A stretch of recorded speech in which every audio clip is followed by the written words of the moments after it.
Hola, buenos días. Una vez más volvemos a abrir las puertas del centro espiritual para mostrarles lo que hacemos en él. Esta vez, hoy, vamos a retomar la última charla que tuvimos la semana pasada, que nos quedamos en una media discusión por un malentendimiento, principalmente mío, que no llegué a comprender lo que Amparo estaba diciendo. Entonces nos quedamos, la pregunta que nos había hecho un televidente era sobre la culpa, ¿qué era la culpa? Y ella lo asoció con un signo del cáncer, signo cáncer, y yo lo malinterpreté. Y entonces ahí hubo un malentendido que queremos disolver hoy, a ser posible, y que no haya malos entendidos. Amparo, por favor. Bueno, a ver, voy a procurar ser breve para no explayarme demasiado y no... Perdón, buenos días. Y no acaparar el programa, porque la verdad es que cuando uno no se mete en los signos astrológicos dan para mucho. Bueno, no importa que lo acapares, sí, pero que quede claro. Vale, claro, perfecto. Eso es importante. A ver, los signos, todos los signos, los 12 signos, lo que hacen es dar características. Hay 6 signos, que son los 6 primeros, que dan características y cualidades humanas, y los 6 restantes que dan características o cualidades sociales. Entonces, el signo de Cáncer es el 4º signo del zodíaco y representa a la madre. Pero la madre, que puede ser las madres de cualquier signo, la madre como estereotipo de la mujer que procrea y que por lo tanto pare. Eso tiene una significación importantísima. ¿Por qué? Porque el hijo, cuando sí. Cáncer, ¿qué es? El signo madre. Es la madre, regido por la luna, tiene que ver con las mareas y tiene que ver con el sentimiento de la maternidad. Es la maternidad por excelencia, es el símbolo de la maternidad, es que no hay más, es que es eso. Entonces, ¿la madre qué hace? La madre es la que tiene hijos, evidentemente. Entonces, como madre, la característica que da, y que esto ha sido hasta ahora, la astrología también está cambiando, pero eso ya es agua de otro costal, arena de otro costal, que ya hablaremos en el futuro. Como característica que tiene, la madre alimenta, cuida, mima, etcétera, al hijo porque le pertenece, porque es suyo. Entonces ahí entra el concepto y el sentimiento de pertenencia. A tal punto llega a ser ese sentimiento de pertenencia que una madre sabe cuando es el llanto de su hijo, aunque haya en una maternidad varios niños y varios llorando, ella sabe cuál es el suyo. Y el hijo tiene tal sensibilidad hacia su madre que reconoce el olor inmediatamente. ¿Eso qué significa? Que la madre, de alguna medida, y aquí podemos hacer una referencia a la diosa Ran de la mitología hindú, que no solo es la dadora de vida, sino también es la que toma la vida, puede devorar. La madre tiene todo el poder sobre el niño. El niño es absolutamente indefenso, está entregado, y la madre lo puede hacer todo. Lo puede mimar, lo puede querer, lo puede cuidar, lo alimenta, lo atiende cuando lo duerme. Hace todo la madre, pero también puede dejar de hacerlo. Eso le da un poder a la madre sobrenatural con respecto al niño.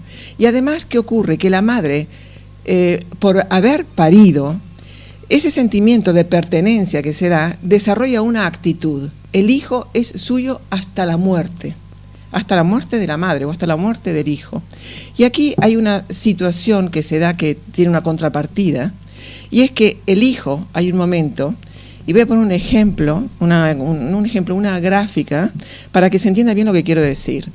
Imaginemos un huevo en el que está, un hogar es igual, en el que está la familia, toda la familia, padres, abuelos, tíos, etcétera, y el niño recién nacido hasta los 7 años. El niño está inmerso en ese ambiente, está mamando de todos los integrantes que hay ahí, está aprendiendo, está recibiendo de todo lo que hay ahí. Eso es lo que va a conformar al niño, eso le va a dar las pautas y va a definir lo que el niño después cuando crezca va a hacer, porque todo lo está absorbiendo ahí. Todavía no ha ido a la escuela, en todo caso va a la guardería, pero es fundamentalmente el hogar materno donde se nutre fundamentalmente. Ahí se está gestando la personalidad, el temperamento, el carácter, está tomando nota de lo bueno, de lo malo, de lo que sirve, de lo que no sirve, de los valores éticos, etcétera, etcétera. De 7 a 14 años, pongamos que el niño sale a la calle, empieza a mirar ese núcleo, ese huevo donde ha estado inmerso, lo empieza a mirar desde fuera.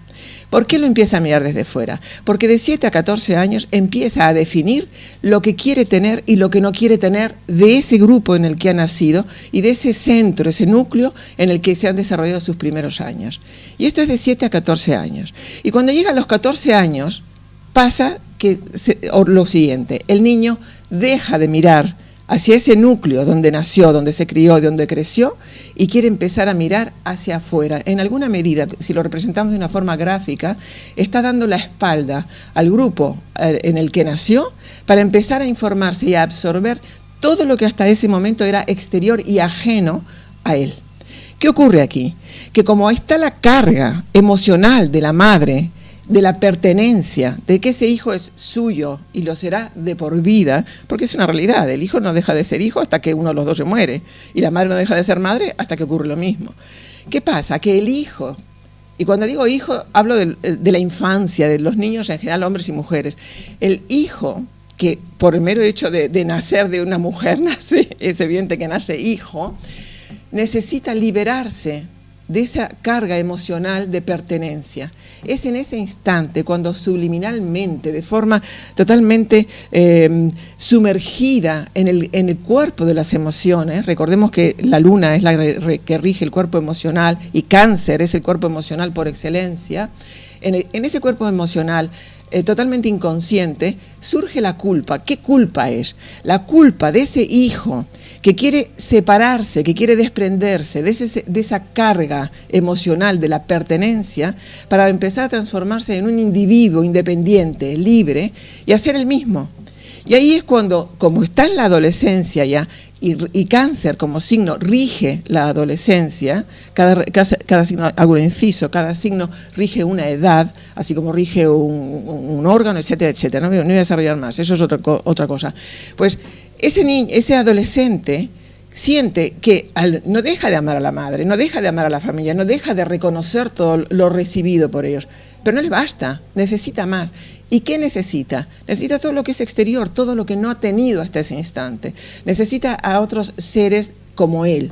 Necesita unos arquetipos. Y es cuando empiezan, que es lo que se está, por ejemplo, dando ahora, que son clones unos de otros. Van todos, según el grupo al que pertenezcan, van todos con la misma marca, van todos con los mismos tejanos, van todos con las mismas bambas. ¿Por qué? Porque se tienen que identificar en un nuevo grupo que ya no es el familiar. Para poder identificarse en un nuevo grupo ajeno al familiar, necesitan identificarse y sentirse que pertenecen a ese otro grupo. Y ahí entra el drama emocional, las luchas, las incomprensiones, el alejamiento por parte de los hijos, de los progenitores. Y es cuando los progenitores tendrían que tomar nota, que ya la tendrían que haber tomado muchísimo antes, de empezar a preguntarle a los hijos. El progenitor comete un error terrible, que es cargar al hijo con toda la carga que lleva él, educacional, social, conceptual, de creencias religiosas, etcétera, etcétera, etcétera. Y se las transmite al hijo como que eso va a misa, y que eso es lo que hay que tener y eso es lo que hay que pensar, porque además la tradición es así, y como se hizo antes hay que hacerlo ahora, porque si antes valía, ahora también. Esos son errores garrafales, y ahora ya en la humanidad tal y como está, y el cambio que está pegando, eso ya no sirve. Cuando a mí me consultan padres, en fin, madres y tal, por problemas con hijos, lo que les digo es hablar con ellos, pero no para decirles lo que tienen que hacer. Preguntarles lo que quieren hacer, preguntarles cómo son, preguntarles lo que les interesa, lo que han venido a hacer. Ellos lo saben. El problema está que los padres, en ese afán de tener un hijo maravilloso, de que sea el mejor de todos, de que sobresalga en todo, lo ahogan. No le preguntan lo que quiere, lo que no quiere, lo que le gusta, etcétera, y le dicen permanentemente lo que debe hacer, cómo debe hacerlo, etcétera, etcétera. Cuando el niño llega a la adolescencia, está en una lucha interior donde la culpa, hay un peso, entra a pesar, porque respetando y amando y agradeciendo todo lo que recibe de los padres, quiere ser libre, quiere ser él, y necesita desprenderse de esa carga para poder ser quien es. ¿Qué ocurre? Que una madre que tiene esa carga emocional de pertenencia muy fuerte puede llegar a ahogar al hijo, particularmente al hijo varón, porque es a los que se acogen casi siempre, y llegar a ser la típica madre castradora, porque ese fue también algo que comentamos y que quedó en el aire, y es, esa madre castradora, ¿qué problema le puede hacer al hijo? Transformarlo en un homosexual. Porque si el hijo no tiene la fuerza suficiente para desprenderse de esa carga terrible que le absorbe, que le domina, que le rodea, que lo ahoga y que no lo deja respirar, que no le respeta el espacio que necesita para su propio crecimiento, ese niño ahogado puede terminar rechazando a las demás mujeres porque su madre lo ocupa todo, no deja espacio para otras mujeres, no deja espacio para una amiguita, para una compañera, no deja espacio, simplemente lo absorbe todo. Entonces, además de la culpa, puede serse homosexual, que no tiene nada que ver con la homosexualidad general, que es otro tema que también ya lo hablaremos, ya lo traeremos aquí porque es interesantísimo y creemos que podemos hacer unos grandes aportes a ese respecto. Entonces, creo que ha quedado aclarado, y si no ha quedado aclarado, muestro el librito este, del cual soy autora, y tendré un enorme placer en que si lo queréis adquirir, nos lo pidáis a nosotros, donde encontraréis los 12 signos desarrollados exhaustivamente, lo que aporta cada uno, rompiendo los tópicos que a ese respecto hay, con respecto a todos los signos, sobre los cuales hay un montón de ignorancia, de falsedad, de incomprensión, etcétera, etcétera, etcétera. ¿Vale? Y de manipulación. Y de manipulación. Ah. Espero que haya quedado claro. Así que, Maribel, te cedo la palabra. Bueno, entonces quiere decir que en todos los adolescentes, en ese momento de adolescencia, cuando están ya, quieren ser libres, se empiezan a identificar como individuos, están atravesando por ese signo cáncer. Claro, es que cáncer rige esa edad, vale. Es así. Muy bien, perfecto. Vale, pues yo creo que ha quedado claro, para mí sí, está claro, y para los... Si no les ha quedado claro, ya sabéis, el librito, sí. Compradlo. Sí. Y ahí lo tenéis clarísimo. Entonces, hay otra pregunta que nos quedó por contestar, que nos hicieron, que es la lucha de poder. ¿Qué es la lucha de poder? Esto es un tema bastante complicado, bastante complicado porque la lucha de poder está en el día a día, en todos los claro, en la convivencia, en todos los individuos está la lucha, existe esa lucha de poder, ¿no? Luego entre las parejas existe o se fomenta bastante la lucha de poder, y empezamos a tratar en esa lucha de poder el personaje que es el maltratador y el que es la víctima, y luego el que es dominante y el que es sumiso, que desgraciadamente entre las parejas de todo tipo esto existe. Y además últimamente se está es escandaloso, se está fomentando muchísimo por la agresividad social que existe. Vamos a echarle también ahora la culpa a la crisis. Con la crisis también hay mucho más de todo esto, muchos más maltratadores y muchos más dominantes, muchas más víctimas y muchos más sumisas. Y a mí en este caso me gustaría hablar en general, tanto del maltratador hombre como del maltratador mujer, porque también existe la maltratadora.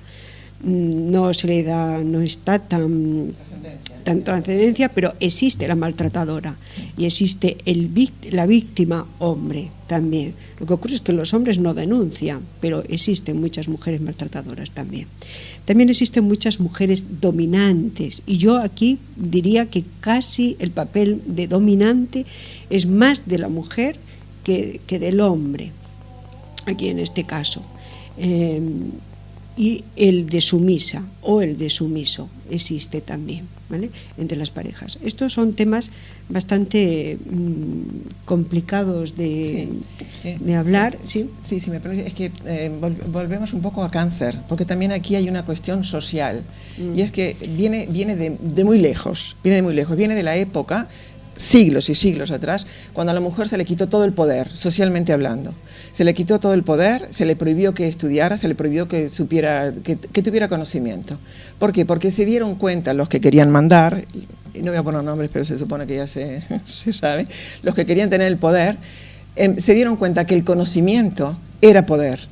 Entonces se dieron cuenta, sobre todo en la clase dominante, que las mujeres, y de ahí viene el dicho, detrás de todo gran hombre hay una gran mujer, que las mujeres por su intuición y por la formación de conocimientos que tenían, y estoy hablando, me refiriendo a la Edad Media, por ejemplo, donde los hombres se dedicaban a guerrear, etcétera, etcétera, las mujeres se quedaban en casa, tenían la oportunidad de formarse, de aprender, etcétera.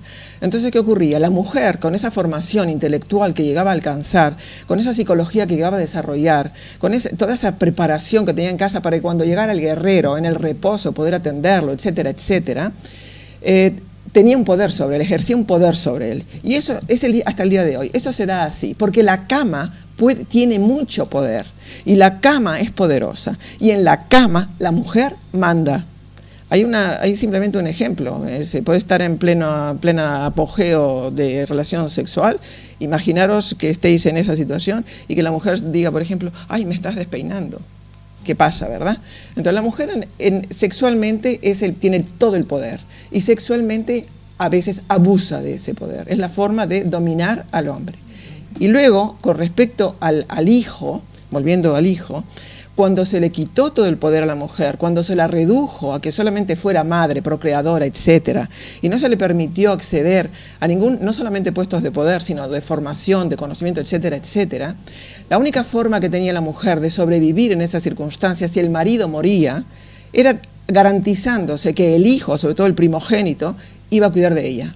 Entonces, aquí es donde empieza ese sentimiento de pertenencia, además, no solamente está por una carga amorosa malentendida, sino además entra una cuestión de supervivencia.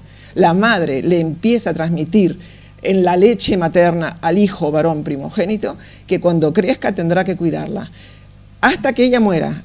¿Eso qué significa? Que al día de hoy, a pesar de que la Edad Media desapareció hace mucho tiempo, emocionalmente todo eso aún permanece. Emocionalmente que vayan las madres con sus hijos varones, les transmiten ese mensaje, que en la vejez tendrán que cuidarla, que hay una obligación moral hacia ellas. De ahí que venga el tópico de la guerra entre nuera y suegra. ¿Por qué? Porque hay madres que no sueltan emocionalmente al hijo, que no cortan el cordón umbilical y no sueltan su masculinidad para que haya un lugar para su mujer y que realmente el amor sea descendente, que la madre salga, se retire de escena y deje que su hijo sea un ser libre, que pueda formar su propia familia, que crezca y se desprenda de ella. Yo aquí voy a ser algo más optimista que Amparo, claro, porque la verdad el mensaje me está dando como un poco de miedo, porque yo soy madre de un varón. Y entonces yo con mi hijo no estoy haciendo eso, no he hecho eso. Entonces creo que eso podía ser antes, pero claro, ya en el siglo XXI, ¿verdad? Vamos a lanzar, ¿verdad?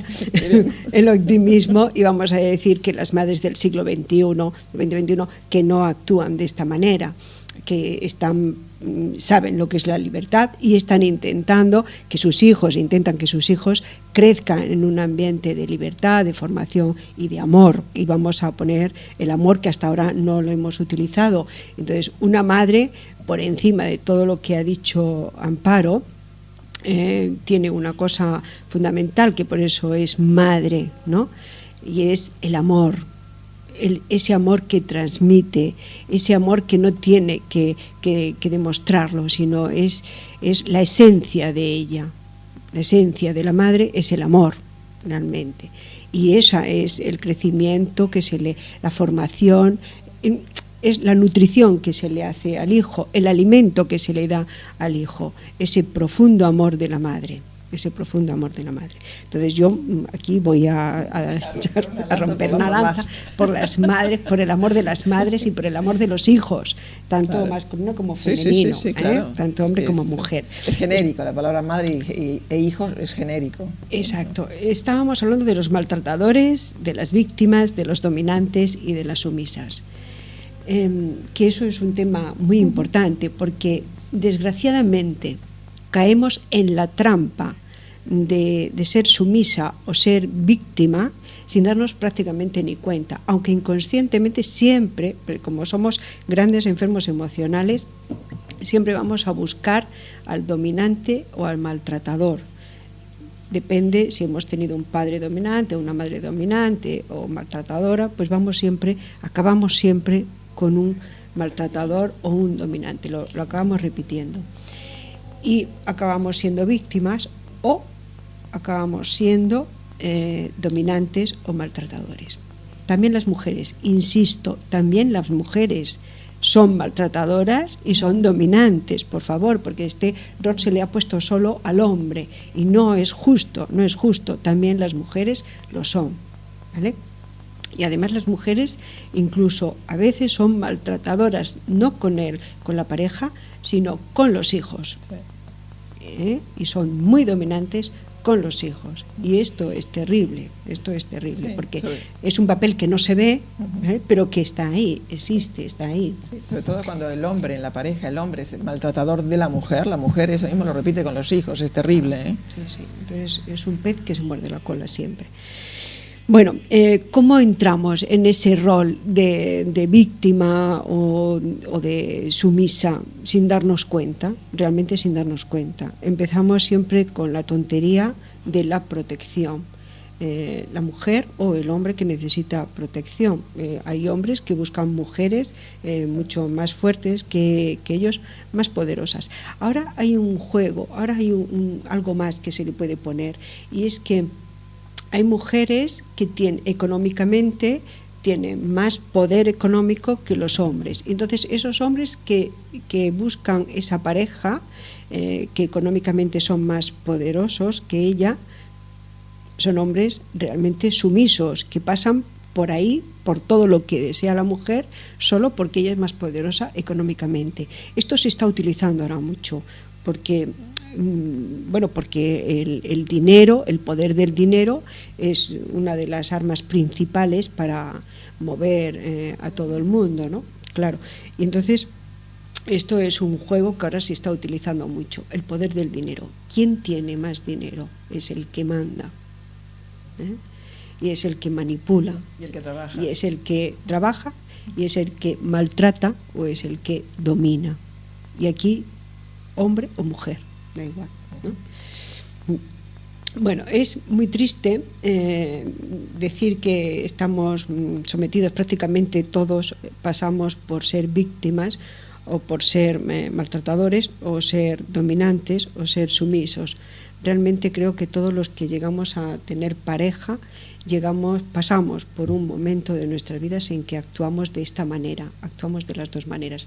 Hay algunos que salen, que se dan cuenta y salen, y hay otros que siguen en ese mismo papel el resto de su vida, ¿no?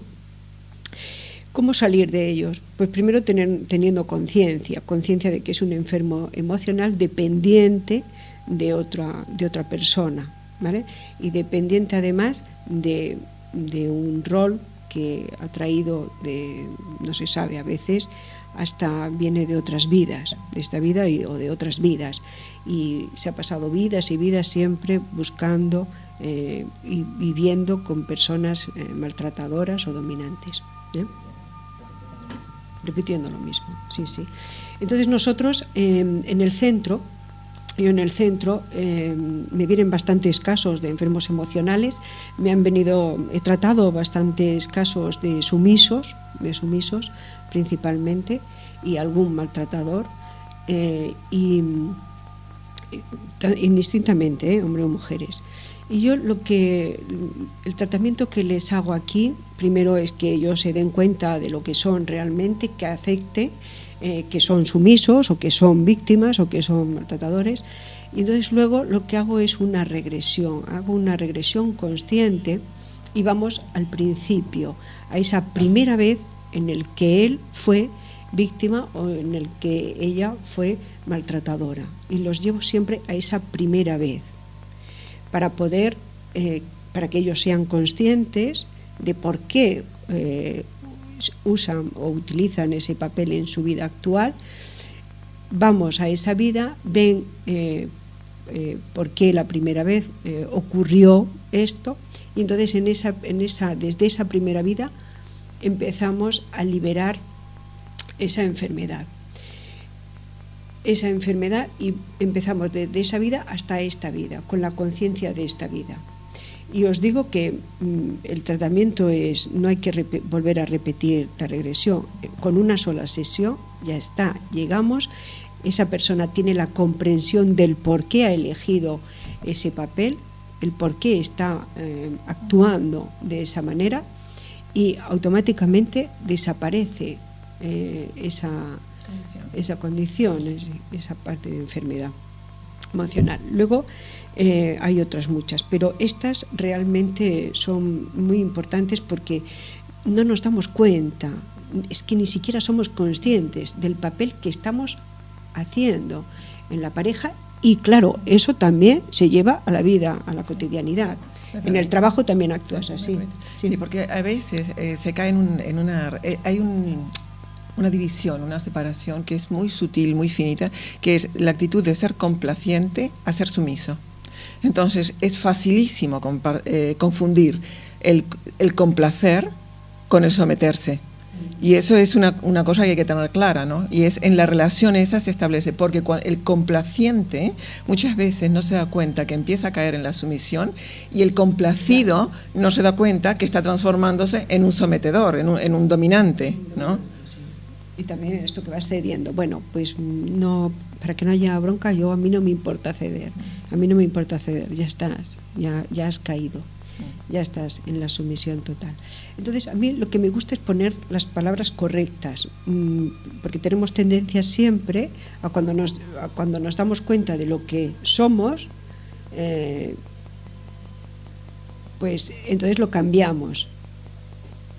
Y para no cambiar, perdón porque ahora me he despistado un momento, pero me están haciendo señas y me he ido. ¡Bum! Ahí el dominante, que es el que tiene la cámara, me estaba haciendo señas. Vale.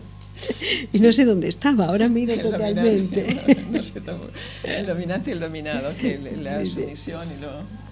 Sí, la tristeza de entrar en la sumisión sin darnos ni cuenta. Y cuando le dices a una persona, y ella dice, no, pero es que a mí me gusta hacerlo por el bien familiar y tal y cual, y le dices, no, pero esto no es por el bien familiar, tú no es que cedas, es que eres sumisa. Ostras, la primera vez que le dices a una persona es que tú eres sumisa, se queda parada. No, ¿cómo voy a ser sumisa? Sí, es eso lo que estás haciendo, ¿sabes? Es ese tu papel que estás desarrollando. Y eso impacta bastante. La gente no se da cuenta de esa sumisión en la que entramos, ¿eh? Porque claro, también la sociedad participa también, ¿vale? De que hacernos sumisos a una gran mayoría, porque así nos manipulan, claro. Acaba de salir un libro, se ve que tiene un éxito de ventas increíble. ¿Qué es eso? ¿Casada y ser sumisa? O terrible. Escrito por una italiana, no le hagamos publicidad, que es horroroso eso. Sí. Bueno, pues eso es tremendo. A mí me da pavor cuando viene alguien así y no es consciente de que lo que está haciendo es sumisa.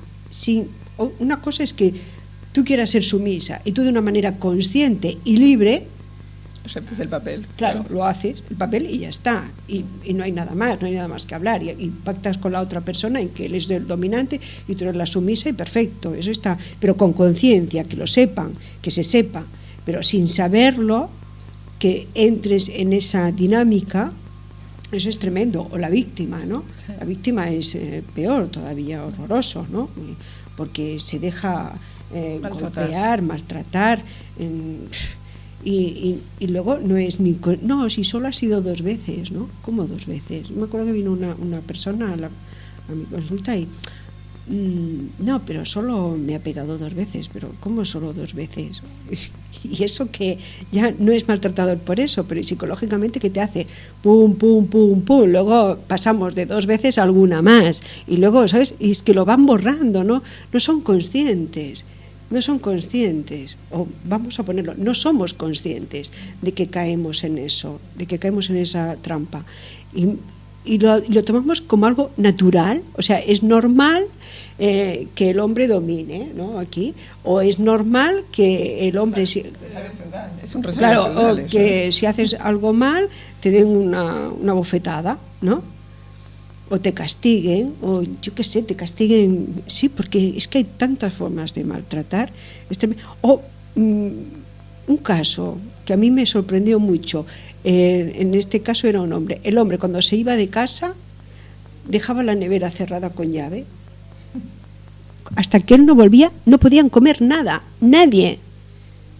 Eso es tremendo. Pero eso era la cotidianidad en ellos y era una cosa natural, normal. Claro, cerraba la nevera, no podían tomar nada hasta que el hombre no llegaba. Esto es muy fuerte y había niños, había niños. Sí, cuando se cae, es que tenemos que, cuando se cae en esos extremos, no solamente es que no se tiene conciencia, es que se pierden los papeles directamente, se cae en una vorágine de absurdos y de locura que no se es consciente y es difícil realmente salir de ello.